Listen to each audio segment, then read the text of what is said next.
Howdy, Jacob here. Today we're looking at the Southern Company, ticker symbol SO. So we have a electrical utilities industry, $77 billion market cap with $131 billion enterprise value, a huge amount of net debt here. I already am having an inkling that I'm going to be concerned here. 3.9% dividend yield. Oh gosh. All right, let's look at this debt. 19.2 billion in debt in 2012. 10 years later, over $50 billion with less than 2 billion in cash and cash equivalent. And they do not produce positive free cash flow because their capital expenditures are outreaching their cash from operations.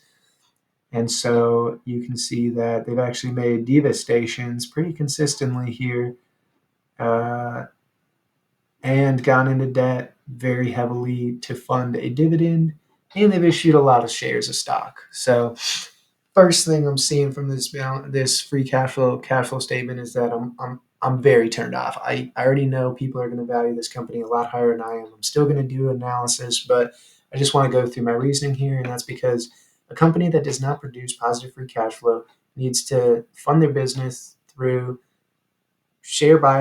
issuing shares or issuing debt, or they can do devastations and sell off part of their property and plant so that they can um, get more cash.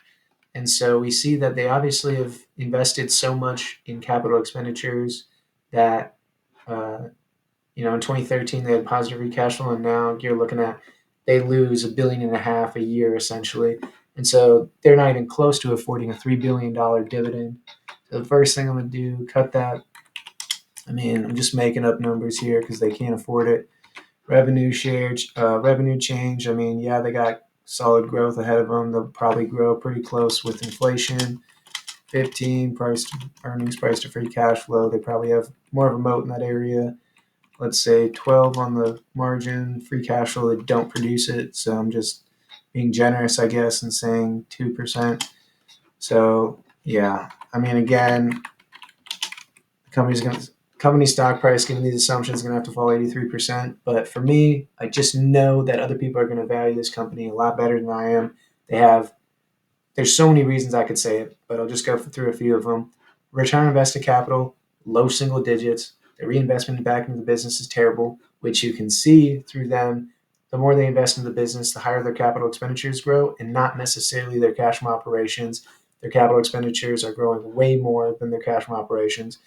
And to fund those types of things, you can either issue shares or issue debt. And we can see that they've heavily issued shares and they've heavily issued debt over the last 10 years, with 1 year of um, paying down debt. Otherwise, every other year they've increased it multiple $1 billion a year. And so this company can't afford its dividend.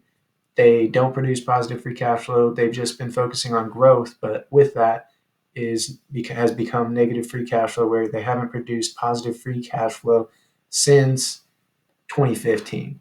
And so I'm very turned off by this business. It's gonna have to fall, to me, honestly, probably like 95% before I'd even be somewhat interested in that point. Well, probably not that much because I'd look at their price to book. It'd probably have to fall maybe 80%, 85% before their property and plant might start making sense to where they sell that off. Uh, get rid of that debt. I mean, it's just not looking pretty. So short video, but I'm just not going to waste my time on companies that don't make sense to me and just are very unattractive to me. Hope you have a great rest of your day.